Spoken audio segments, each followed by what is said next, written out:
Welcome to this episode of A Level with Emily, featuring a conversation with composer Tom Salta about his music for the Outlast Trials.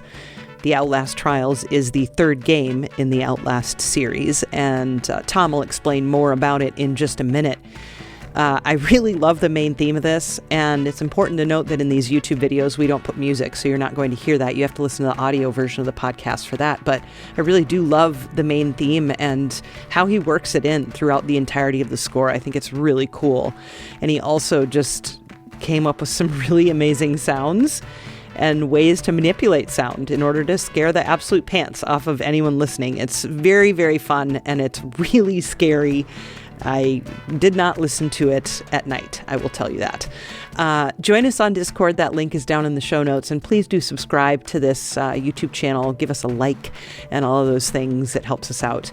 And here's Tom Salta talking about the Outlast Trials. Ooh, one last thing I want to say about it. It's on vinyl. They did a soundtrack release of this. Laced Records pressed it into vinyl. So check that out if you're a collector. This is definitely one to have in your October arsenal in the future. So, all right, here's Tom Salta talking about the Outlast Trials.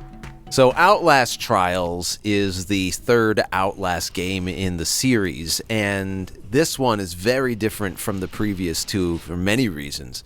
One of them is the gameplay itself is completely different. So you are in a series of trials, but it's a multiplayer cooperative horror game, which is awesome because, so many people are scared of horror games, and there's always that brave friend, and then the rest are chickens. So it's kind of fun because you can go in with your brave friend and play cooperatively, and one person can hide under the bed, and the other one's, come on, just go over there and hit the thing. So you're in it together. You don't have that solo experience. Now, it can be played alone, but it can also be played with 4 players at the same time, which is phenomenal and awesome and brave of Red Barrels to attempt to do.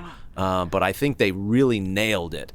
And also the music is very, very different from the previous games in the series. And that was an intentional decision from Red Barrels, which I'm sure we'll get into more detail about what it entails.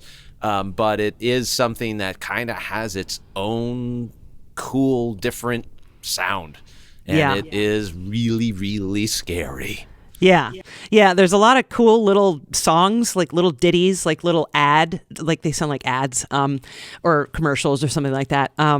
But what I really enjoy is the main theme, because it's very different, right? But there's melody in there, which in a horror game you may or may not get. And there are plenty of examples of fantastic avant-garde horror that has no melody at all. But it's fun that there's something to hang your hat on right away, and then you're able to bring it back throughout the whole soundtrack in various ways. Some of which I'll bring up again, but yeah, I just like how it's so set apart from the soundtrack. So talk a little bit just about that main theme and how that got going. Thank you for picking up on that. That main theme was very important to me and, of course, to Red Barrels. And, given my love of scary stuff throughout my entire life, having an opportunity to score a proper horror game like this was a bucket list item, and I wanted the main theme to check off a few very important boxes for me. One of them, of course, it just had to sound scary, but check. It also but it also needed to be simple and melodic. Yeah. So it instantly would have this memorable quality. And third, I wanted it to be easy enough to play on a piano. And as you pointed out, there's not a lot of precedence for all those things combined, because a lot of horror movies, films, games, whatever, especially contemporary ones, aren't really about the melody, and I understand. It makes complete sense, right? Yeah. And some of those that do have memorable melodies, and particularly some that are easy to play, harken back to the John Carpenter stuff, like Halloween. Yeah, Halloween, exactly. Yeah. And it has, look, I love it, right? It's timeless. Yeah. You always hear that every time, ding, ding, ding, ding, ding, ding, ding. But you know what? It does have a a date stamp on it. You can feel the 80s coming through. And that doesn't mean it's a bad thing. I love the 80s. I have an 80s podcast. Yes, so you do. It's not about that, but it's about the fact that how do we do something that sounds scary and is memorable with a memorable melody, is easy to play. Yeah. And that does check off those things. And also the theme, as I like to do, with a lot of my themes, is it takes you through a journey. Yeah. It has several different movements or sections to it. You know, it definitely a form. Right. It starts with introducing the motif. Dum, ba-da, ba, ba-da, and that was really the first thing that came to mind quite easily, surprisingly, because I'm not one of those composers who sits there and all these brilliant ideas just drop from the sky. But that one just came pretty quickly when I sat down, and it had a very special quality to it because it did somehow have that vintage, old-fashioned 1950 Bernard Herrmann maybe kind of vibe to it. It has a little off-putting kind of craziness to it. There's something not balanced. There's something not right. Yeah. Yeah, I think part of that is the rhythm, right? Yeah.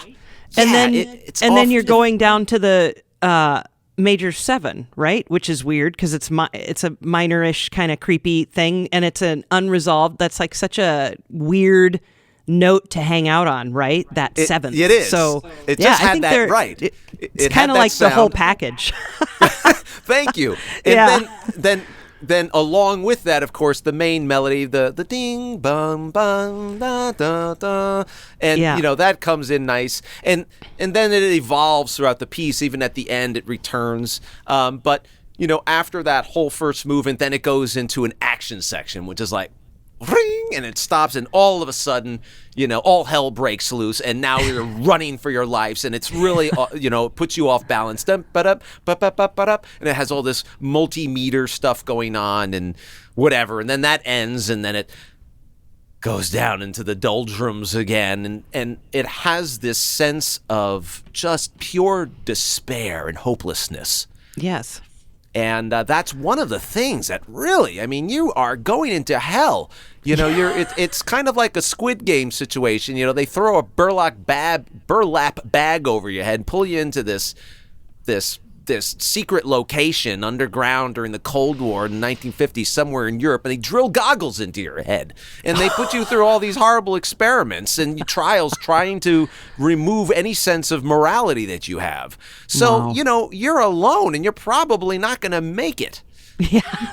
Right? So Bleak. There's a sense of hopelessness. Yes. And almost like a Holocaust. It's just horrible, and I wanted that to kind of come through in there, and it kind of evolves and departs on that kind of feeling, just with, of course, a little jump scare at the end for all of my scaredy pants friends and family. Yeah. What do you love about horror, Tom? What's the first horror experience you can remember? Like, I think horror fans know these things. Tell me about that. Yeah. So for me, actually, it really goes back before horror games. And dare I say, it even goes back before horror films. When I was really young, like single-digit young, I remember my dad taking me to some of these local haunted houses on Halloween, and I was terrified.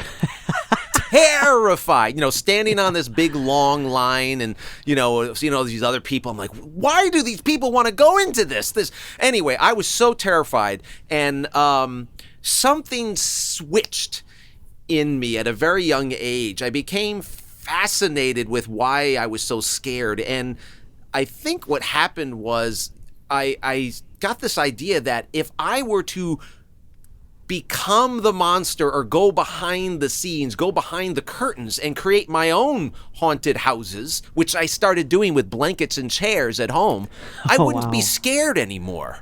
And so I kept doing that throughout high school, I started having these really intense haunted houses in my basement. I'd build mazes with hefty bags that I would cut open and tape from the rafters to the floor. And you'd go through these mazes, and I would have lights and smoke. And then I actually started setting up speakers behind the walls, creating some music, recording music on cassette tapes with loops.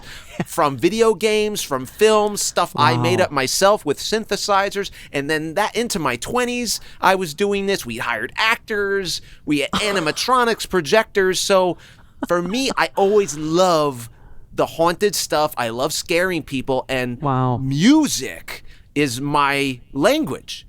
Yeah. That's how I just love the fact that I can make some sound, something that you can hear that's invisible, that just goes to your ears, and it can change your emotions. And so when I can do it to make you scared in the game like Outlast Trials, it really taps back into that early fascination with scary stuff. Yeah. I mean, there were times where I just burst out laughing, and I was listening to it in the broad daylight, both listens. And I was like, there's no way I'm listening to this in the dark. I'm not playing this. I am not built for it. That sounds like my wife. Yeah. I'm just not. She's like, oh, hell no. Did you use pure samples, or did you go around and gather sounds yourself that you then used? How did that work? All of the above. So okay, cool. Talk about it. Yeah, certainly. I went through, endless supplies of samples that I'd have, but more interestingly, I started. Interestingly, there it is. I started. Recording some custom stuff. So one of the first things I remember doing is I went on eBay, and one of the areas in the Outlast Trials is called the orphanage. So I'm like, oh man, I love this. I'm thinking of the Conjuring little dolls and little toys and all the fun stuff, right, Emily? So so I go out there and I find these 1950s pull toys. And actually, there's a YouTube video out there. If you type my name in Outlast Trials, you'll see like me smiling, holding this little dog that has a little xylophone with a pull string. And I got this little thing, and I hooked it up. I put it right in front of a microphone and started recording just the sound of the little clink, clink, clink, the little vibraphone, and the little rusty little wheels turning around, and the squeaks, and I showed it to my kids, and they're like, "Oh no, I'm good, I'm out." They just get freaked. I don't know what it is with this generation. They get freaked out with all the happy little toys. Well, anyway, so I was playing around with that, and then also another thing in one of the areas called the root canal. I had the crazy idea that since we're in something that looks like a giant mouth with blood and crazy rust dripping bacteria, it's just a miserable thing. You're pushing these mannequins, little kids in this boat to their death because they have a drill into this guy's head. And I'm like, wait a second, it's called the root canal. Why don't I just start making sounds with my mouth and to kind of create the atmosphere? So I started recording, throwing a lot of processing, and it really came out so much better than I expected. I mean, I was doing things just like with the vacuum sound, like the, but you throw that through processing and reverbs and distortions and pitch changers, and man, it sounds horrific. And even the dripping, and it's really disgusting. So if you go to the soundtrack and you listen to the track called The Root Canal, I think it's track 25, you'll hear it. You'll hear that, and it gets mixed into the music. And another really cool anecdote, talking about custom stuff, is when I was doing the orphanage, I was doing a lot of research, and as I like to do, and I discovered a little piece of history that most people don't even know about, involving Thomas Edison. Oh, no. Yes. Okay. Did you know that I believe it was 1877 when he invented the phonograph? He also came up with the idea to put this miniature phonograph into little animated dolls, talking dolls. Okay. So you have this early 19th century talking doll with a very poor recording. And the dolls did not sell well at all. People didn't like them. Yeah, I wonder why. I was scaring the bejesus out of everybody. But you have to listen to these things. So they basically destroyed these things. Okay. And destroyed them. And there is speculation that the voice that they were using was one of the female factory workers. And when you hear it, it's really hard to understand. So they decided to actually have her saying nursery rhymes and like prayers and stuff. So when you hear it, it's like, may the Lord my soul to keep.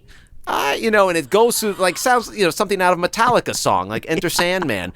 And so I started sampling this stuff. I found it on YouTube, and I started making recordings, and I threw it through all kinds of crazy granular synthesis and processing and distortions and reverbs.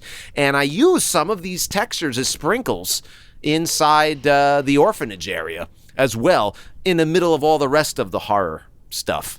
So... Yeah. I can go on and on, but there was a lot of fun custom exploration when it came to sound. Yeah, I think I heard dogs barking at one point, like or maybe like creaking gates or something. I mean, the gates, that creaking sound could have been the little xylophone dog too, but. Yeah, maybe. And sometimes I did it. It depends on where it areas. I started doing things. Oh. and actually pitching it up and. And you blend that with the music, and I'm so thrilled that they allowed me to, create some ambient sound design elements along with the music that would complement the in-game sound design. And it just really just creates an atmosphere that you just don't want to be in. Right. Now, tell me about that, because I just a month or so ago talked to a composer who did both the music and sound for a horror game, the Texas Chainsaw Massacre. And, that's an interesting concept in horror, to be in control of all of that audio.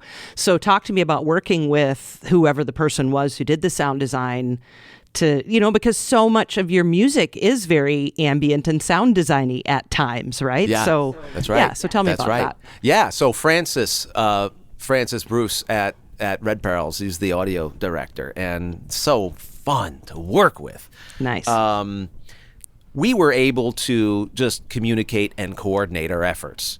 So basically, anything that I could do to make his job easier, I would do, and anything that I could do to complement and enhance the atmospheres in the game beyond what he would be doing would be very welcome.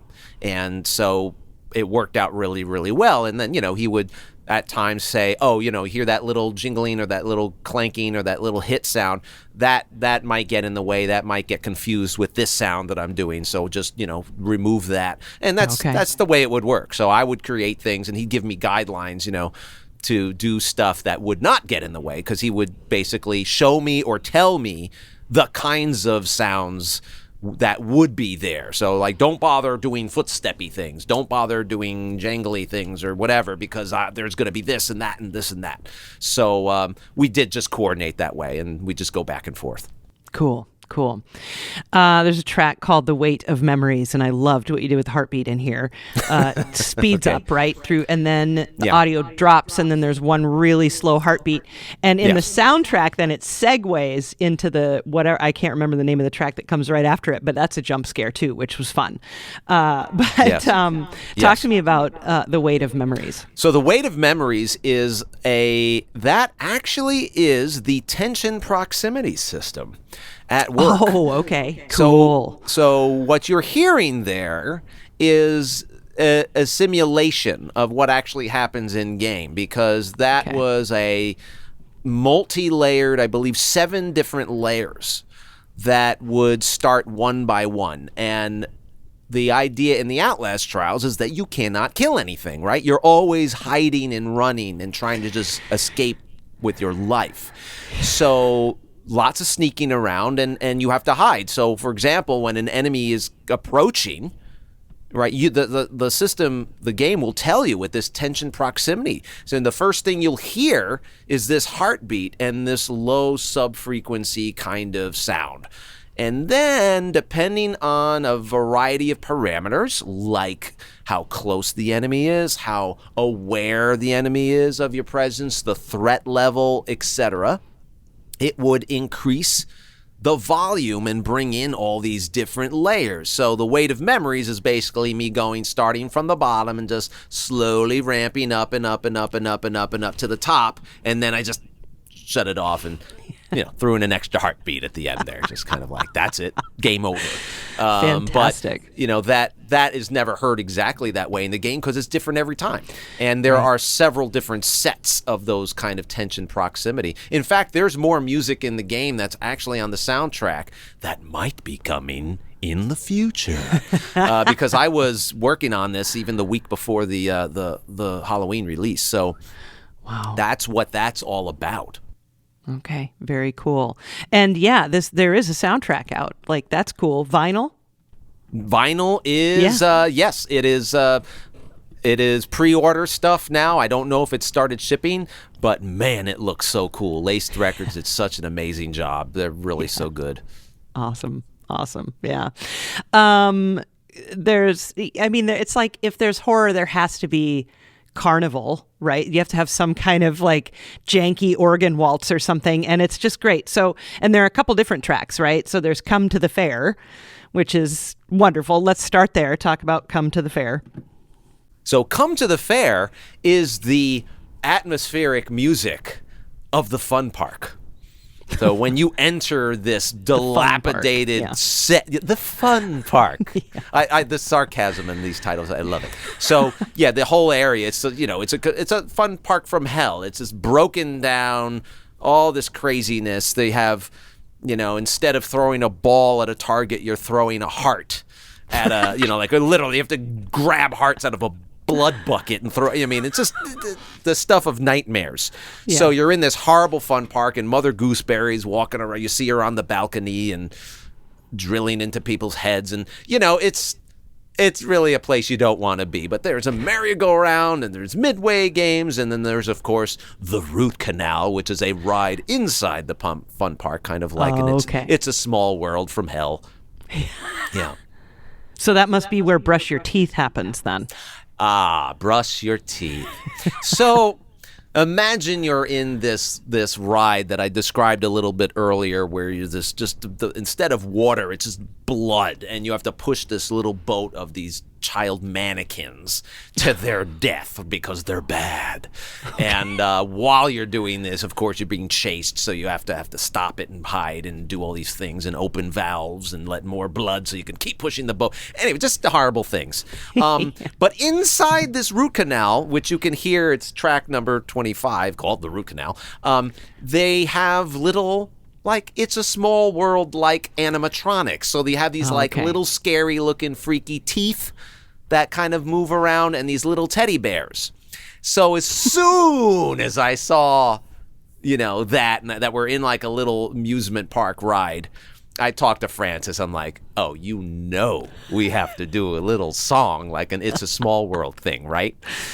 So he was on board with that. Yeah. And so I wanted to come up with the most happy, almost disturbingly happy little song that you couldn't get out of your head, that would juxtapose up against this horrific atmosphere of this area. So you'd hear this song coming out from the speakers that are located where these animatronics are, and it had this little, Mother Gooseberry, she's your friend, good dental hygiene whenever. I come from a songwriting background, jingle background, so anytime I get to sneak in a little catchy tune, and especially love the juxtaposition, and I have a sixth sense of humor, so putting those two things together, it's just Yeah. So much fun, and it scares people, and I like it. So good. So I heard that you gave a presentation on this at GameSoundCon, which is seriously one of the best cons in the world. I love GameSoundCon, and every year that I'm not there, my heart breaks a little. But I would love to hear you talk a little bit about that, if you would. Sure, of course. So, yeah, in that talk, I wanted to break down the music of the Outlast trials into, categories. And I'm talking about the main theme, and I showed actually footage of the live orchestra recording the main theme, and I showed how during the recording session, a lot of the techniques that we wanted to have were not going to be straight, perfect notes. We wanted a lot of things that would drift out of tune and bendy notes and stuff. So it was really a fun session. I was laughing during the recording session. It was a remote session. And, when you have these amazing musicians in a room and then you ask them to kind of like play out of tune, I find it very amusing because you can kind of see the pain on their face. Like, I trained my whole life and I'm playing like a third grader, so that was fun. So I showed some footage of that, and I showed some footage of how some of the sound effecty bendy notes looks on paper. And then we got into showing the systems with flowcharts, like the ambient music. And I'd show how, that you'd have in each area there would be one of two different ambient tracks that could be triggered randomly with silences in between, and we'd have these little one-shots that could happen every 15 to 20 seconds, randomly triggered, and it would, add this sense of just constant and fresh, non-repetitiveness to the whole experience. I showed footage and pictures of the Thomas Edison dolls. Yes. So you can kind of see what it sounds like.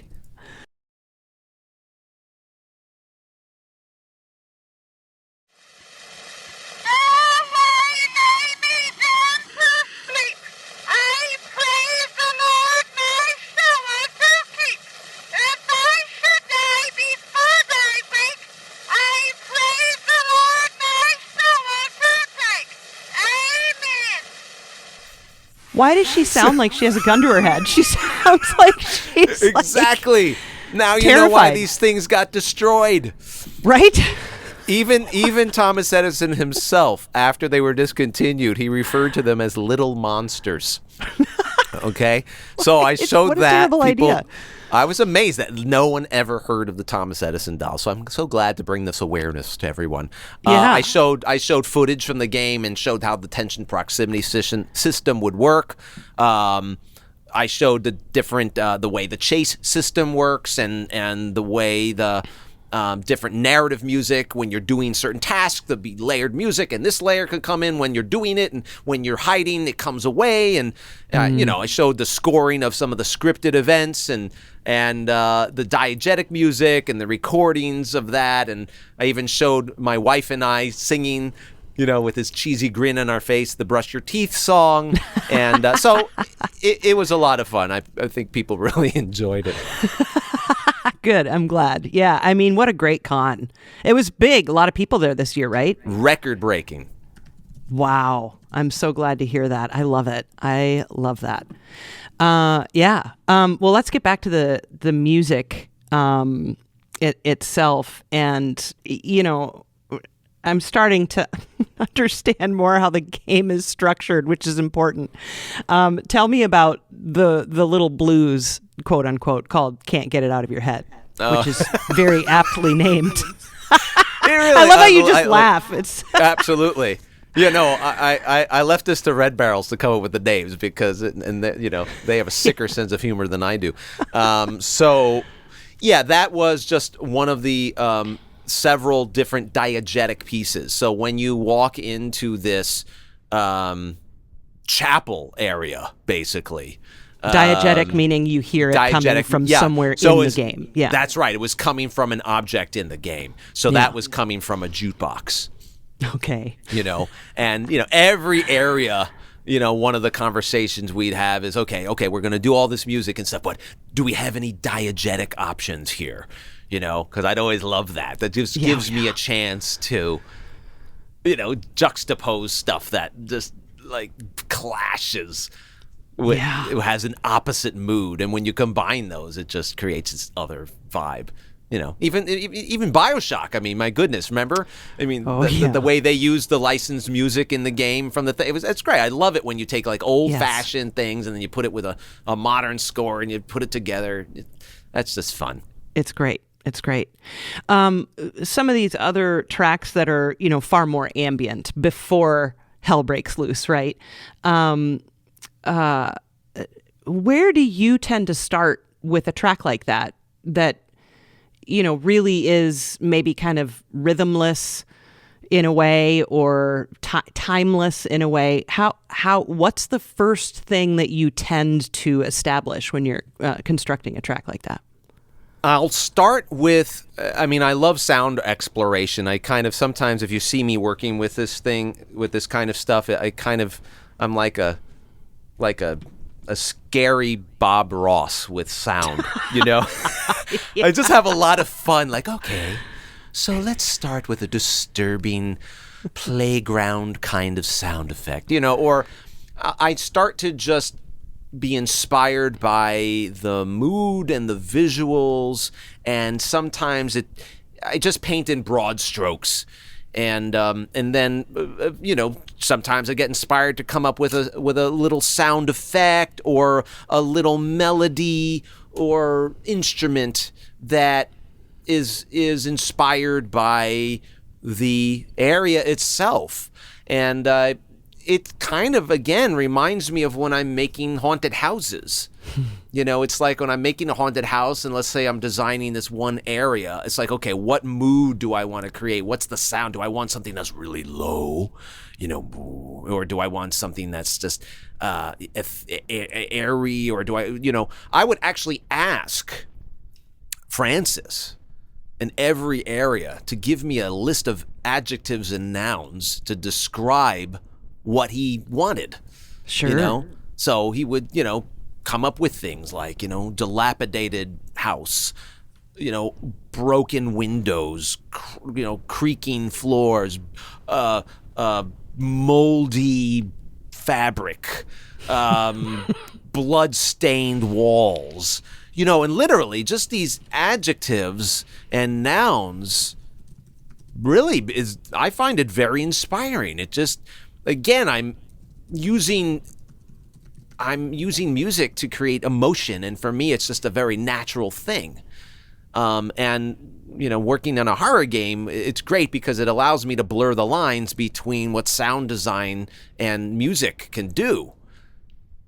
You can use them both together and in creative ways, and just like everything else, I don't care whether it's the Prince of Persia or anything else on the polar opposite end of scores that I've done. I just want the listener and the player to be able to close their eyes and instantly know something about where they are. Yeah. Instantly know if they need to run for their lives or not. Or hide in a locker or something. Hide. Yes. Yeah. Yes. Now, you did just talk about building haunted houses in the present tense. So is this something you still do? Well, you know what? This is something that I was doing pre-COVID, and I'm hoping that next year I can convince my friend who has gone in it with me, because now we do it at his place.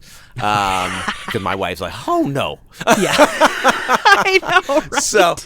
So I'm hoping to have another one, but I mean, that's something that's been part of my whole life. Wow. So annually, just every year, that's what you do. You probably think about it year round. Absolutely. I mean, I would start in the summer. I never knew this about you. This fascinates me because what I think about is how easily you could have then taken a different career path, right? I mean, if you're that into building haunted houses, like you could have made a career out of that in some way, shape, or form. I mean, I would love to be a Disney Imagineer and work in the Haunted Mansion. I mean, really? That's like that kind of stuff. I love that. I love creating emotion. I love creating immersive experiences, and for me, that comes through my music. Well, yeah, and you've got the, even with your haunted houses, you have the added talent and skill of being able to create the audio piece of it. That's Right. fantastic. Because it really makes a huge difference. Well, I mean, it really does. Yeah, right. definitely. Literally, you can stand in a white room and have music on, and all of a sudden you become scared or happy, or it creates an emotion. Mm-hmm. So it's beautiful. Incredible. There's another track kind of along the carnival vein that we moved on before I got a chance to mention. It's called Killjoys Aren't Allowed Here. That's the one with like the janky organ waltz. That's where you initially, I don't think it has anything to do with the theme, but then it morphs into the theme or something like that. It's very cool. So talk to me about that. And of course, again, everything is like kind of warbling in and out of tune at times, and yeah. So the Killjoys Aren't Allowed Here is a collection of diegetic music that was created to come from the Midway type games in the fun park.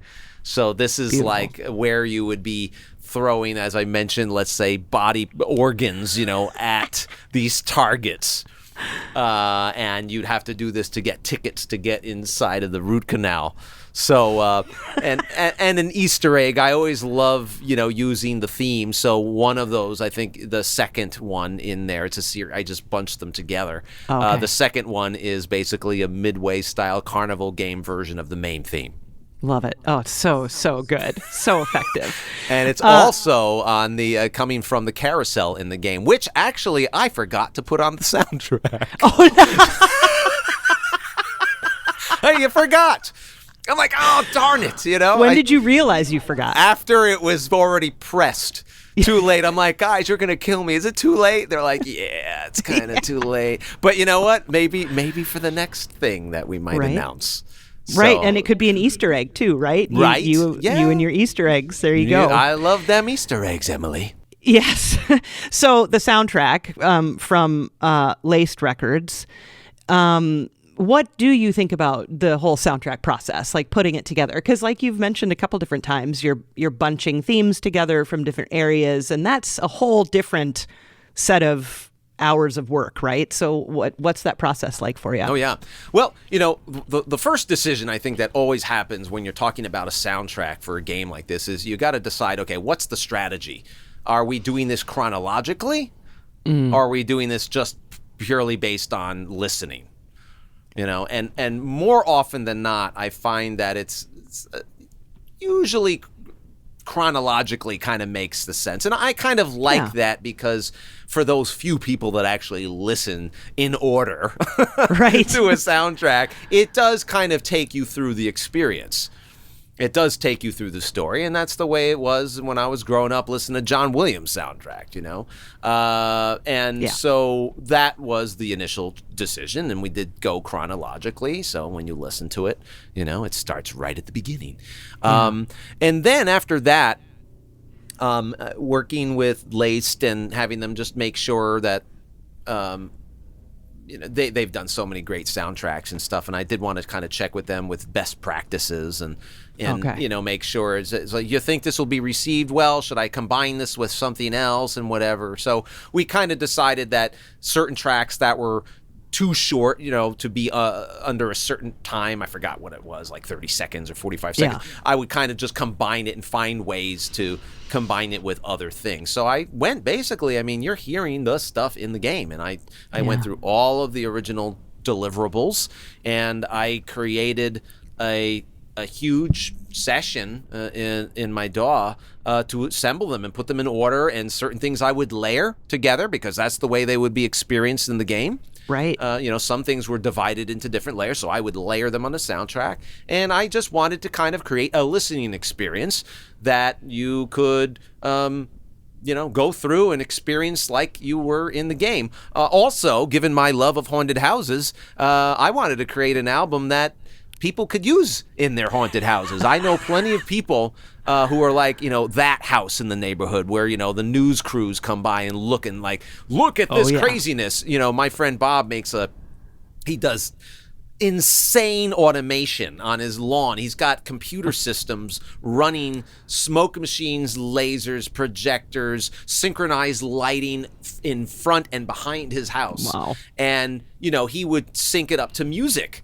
And so I was so thrilled that this year he actually started incorporating the Outlast trials into the experience. And man, it works. I was so happy. I'm just like a little kid again. I'm like, yay! My music's in another haunted house. And it's terrifying. Come and check it out. Of course, the end song is worth a mention. We're all getting better together, as they called it. Yes, we're all getting better together. Yes. That it's that whole kind of brainwashing, thing, and that track actually, I believe, is the music that's played in the lobby. It's diegetic music that is played to kind of calm, the inmates down as you're walking through. So you hear this music, and I wanted to do something really old-fashioned. In fact, it kind of reminds me of growing up. My parents were of the era, where you're listening to classic music and, Glenn Miller type stuff and what have you. So, and black and white movies. And so, I kind of wanted to kind of create this classic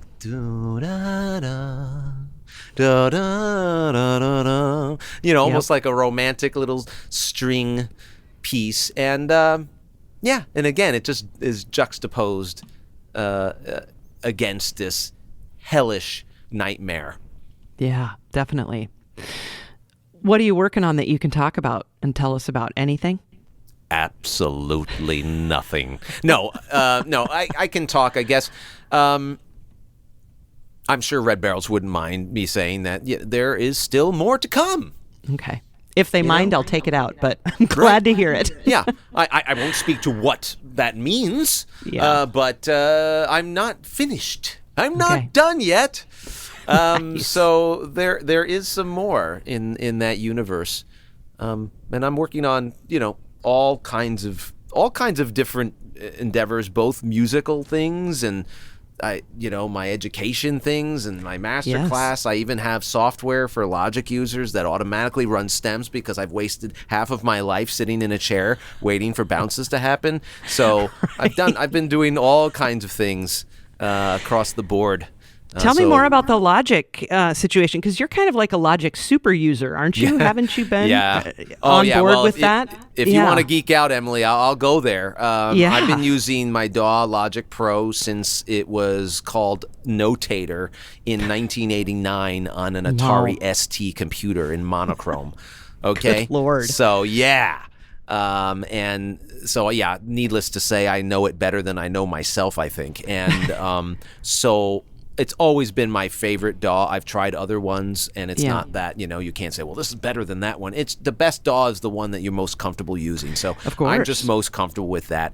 But there's one big, gaping hole in their feature set that's driven me crazy, which was this idea that when you need to export your stems and multitracks in Logic, you'd have to do one at a time. You'd have to hit bounce and wait there, name the files, wait there until it's done. And, when you're doing stuff for games, like I remember in Deathloop, I had 5 different menu tracks in one session, and each one I had to export at least 20 stems and alternate mixes. That would take me 2.5 hours. To sit there mindlessly, just for that. missing my life, missing social life events. It's crazy. And I'm not the only one. This is what composers do. So, the other DAWs that have some of this functionality built in, Logic does not. So, I teamed up with an ingenious software engineer, and I partnered with him. His name is David. And over the course of 2 years, we created a software that is literally a dream come true for Logic users, and it allows you to automatically bounce these stems and multitracks and mixes, and it's called, unoriginally, auto bounce.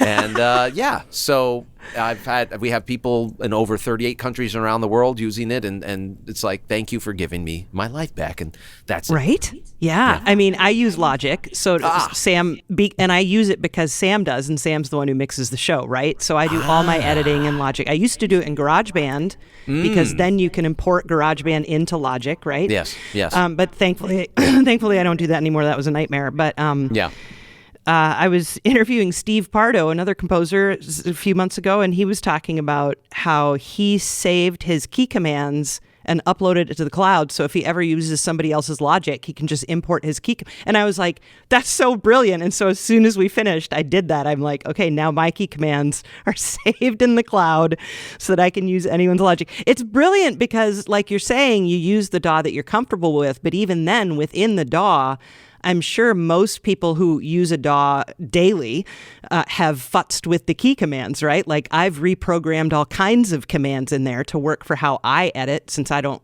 write music in it. So it's like invaluable to have those at the ready. Yeah, anything that can save you time, yeah, so you can just work efficiently and quickly, and and also the idea of just having to sit there and do monotonous, repetitive things that a computer should do for you. That's what Auto Bounce is all about. It's really a quality of life product. That's why I created it for myself. Absolutely. Now it's amazing. And with that whole Outlast trial soundtrack, I did the whole mastering in it. And when it was done, I had 35 tracks all on different folder stacks, and I was able to say, see all of this stuff, export each one. It would automatically crop the start and end point. It would automatically put all the correct naming. It would actually incrementally number each one. So it's just like, yay. Wow. It's like having a virtual assistant to do all this stuff for you. Exactly. So, That's fascinating. I remember years and years ago now when bouncing would happen in real time, and you would have to just sit through. If it was an hour file, you'd sit there for an hour, or you'd go do something else for an hour, more likely. But yeah, that was a big step forward too, when we could suddenly do offline bouncing and have more time back. But then to be able to do multiple at a time, even better. Yeah, and this can do, like, for example, if you do have outboard gear that you really must use and you have to do it in real time, and that takes even more time. And that's what's great about this, is that, sure, you can do it in real time as well. It's just a remote control for Logic. Yeah, so you can save hours and hours and hours and hours just on one project. That's awesome. Anyway, no, that's fantastic. I love that. And I know you're really into like the efficiency flow. And I think most people in a position like yours who are, dealing with this kind of thing on a daily basis. But you and I have also talked about the controllers that you program the key commands into the controller, the little pad that has the buttons on. I can't remember what it's called right now. I've got it written down. Stream Deck or many other things. Yeah, sure. Those two. Yeah, you're the guy, man, for all the little like efficiency. Efficiency, yes. I like to focus on creating and let the tools kind of get out of the way and fall into the background. Absolutely. Well, what more do you want to say about Outlast trials? I'm glad you're working on more, but yeah, what more do you want to say about it today? I think we covered a lot of things. I mean, I think at this point, I just love people who are brave enough to check it out. And listen to it and see what it does for you, and don't forget about it next Halloween if you do want to play scary music. Right, and pick up the vinyl too. I mean, that's a great way. Make sure you grab the vinyl. It looks so cool, and like the album art with and the album itself is like red with these just. Oh, good Lord. Designs on it. It's just hard. It's just so scary. Even the vinyl is too scary to look at. It's great. I can't wait to get my hands on it. Cannot wait. Awesome. Well, always such a pleasure to talk with you, Tom Salta, and loved experiencing that soundtrack. Even though it was scary, it was a great, great time. So thanks so much, as always. My pleasure. Thanks again for having me, Emily.